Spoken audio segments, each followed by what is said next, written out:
Sa tinawampung pagbabalik sa kasaysayan, kabilang din sa mga talento ng pambansang bayani na si Dr. Jose Rizal ay ang pagiging iskultor. Alamin natin ang ilang kwento sa kanyang paglililok mula kay Xiao Chua sa Showtime. Ako ay Pilipino.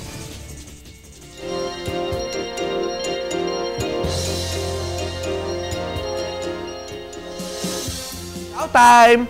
153 years ago, June 19, 1861, isinilang si Gat Jose Rizal, national hero ng Pilipinas.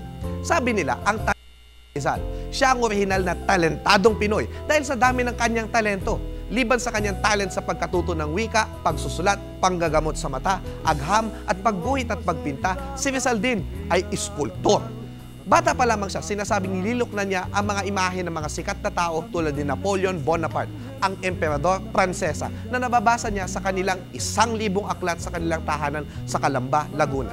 Ito ang kanyang lilok sa kahoy ng Sagrado Corazon o Sacred Heart of Jesus nung nasa Ateneo Municipal pa lamang siya na ipinakita sa kanya ng kanyang mga gurong Jesuita isang araw bago siya mabaril noong 1896. High school pa lamang siya noon pero mainam na ang forma ng estatwa at hanggang ngayon masisilayan pa ito sa Aklatang Rizal ng Ateneo de Manila. Mayroon pa siyang isang bersyon ng Sacred Heart at naglilok pa ng rebulto ni San Antonio de Padua. Ito naman ang kanyang hindi natapos na bustong putik ng kanyang amang si Francisco Mercado.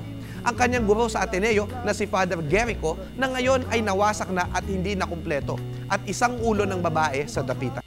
Kumuha din siya ng inspirasyon sa mitolohiyang Griego. Heto ang kanyang Prometheus Bound. Naglilok din siya ng wild boar, ng babaeng natutulog, ng misa pang babaeng natutulog, at ulo ni Josephine Bracken na yari naman sa kahoy. Nililok din niya ang dalawang magkasalungat na katotohanan, the triumph of death over life at ang triumph of science over death. At ang nakalagay na siyensya sa gilid ng mga aklat sa base ng estatwa ay nangangahulugang hindi lamang ng agham, kundi ng karunungan. Ito naman ang gusto niya ng kanyang unang komandante politiko-militar sa dapitan, si Don Ricardo Carnicero, na kanyang naging matalik na kaibigan.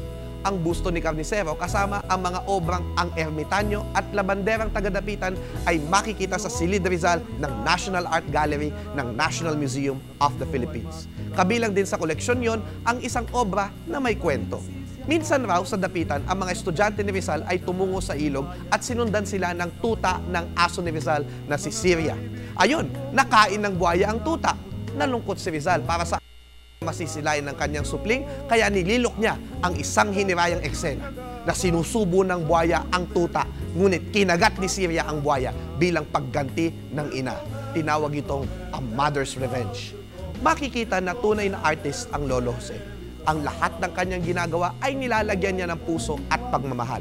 Pagdating ng panahon, dahil inalay niya ang talento niya sa bayan, siya naman ang magiging subject ng iba't ibang likhang sining ng bayang dumadakila sa kanya. Kung tutusin, si Rizal at tayo may parehong 24 oras. Ayon nga kay Emilio Jacinto sa Kartilya ng Katipunan, huwag mong sayangin ang panahon, ang yamang nawalay mangyayaring magbalik, ngunit panahong nagdaan na'y di na muli pang magdadaan. Ako po si Xiao Chua, para sa telebisyon ng Bayan. And that was Showtime.